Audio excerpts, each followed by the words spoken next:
Assalamualaikum dan selamat sejahtera. Dalam zaman yang serba canggih dan moden pada ketika ini, terdapat pelbagai isu yang berlaku dalam masyarakat kita. Antaranya ialah buli cyber. Kejadian buli cyber banyak berlaku dalam kalangan remaja dan belia. Apakah itu buli cyber?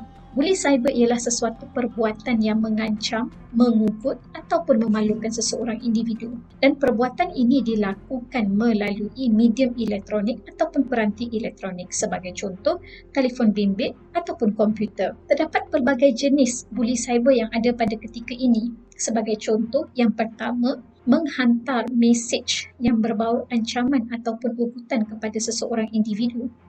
Yang kedua, menyalahgunakan data peribadi ataupun maklumat peribadi seseorang untuk kepentingan diri ataupun menyamar sebagai individu tersebut. Yang ketiga, berkongsi ataupun menyebarkan gambar peribadi, video peribadi milik seseorang tanpa kebenarannya. Yang keempat, memuat naik komen ke media sosial seseorang dengan tujuan yang tidak baik. Dan akhir sekali, sexting.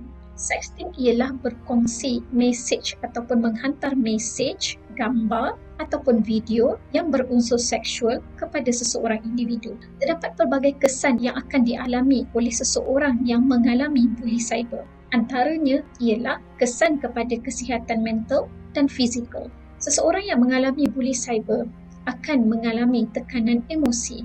Secara tidak langsung, tekanan emosi ini boleh membawa kepada gangguan tidur dan gangguan selera makan. Tekanan emosi yang berterusan akan menyebabkan mereka tidak boleh berfungsi secara normal ataupun secara biasa. Selain daripada itu, individu yang mengalami buli cyber juga akan mengalami perubahan tingkah laku.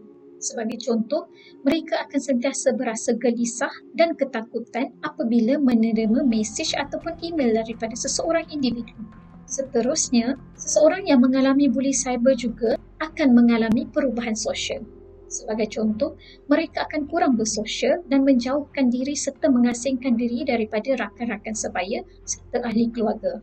Mari kita lihat bagaimanakah cara untuk kita mengatasi isu yang berlaku pada ketika ini. Yang pertama sekali, anda hendaklah sentiasa berhati-hati untuk tidak berkongsi sebarang maklumat peribadi ataupun data peribadi di dalam talian.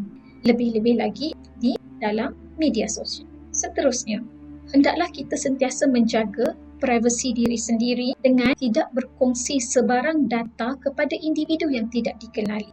Dan apa yang anda boleh lakukan sekiranya pemangsa ataupun pembuli selalu mengganggu ataupun mengancam kehidupan anda, anda boleh menetapkan talian akaun media sosial anda ataupun akaun telefon bimbit anda kepada mode privacy, di mana anda boleh pergi kepada tetapan ataupun setting telefon bimbit ataupun setting akaun media sosial anda dan mengubah mode kepada privacy.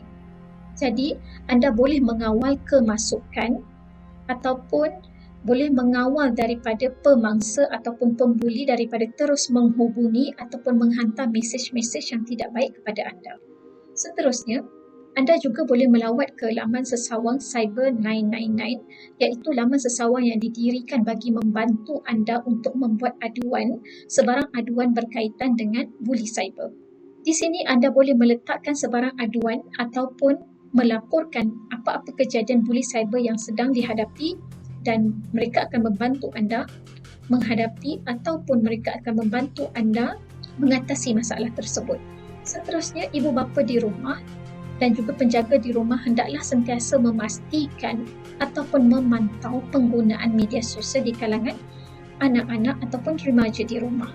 Ini kerana pemantauan yang berterusan dapat membantu mengelakkan remaja daripada terjebak dalam kejadian buli cyber. Sekian saja perkongsian daripada saya, semoga bermanfaat.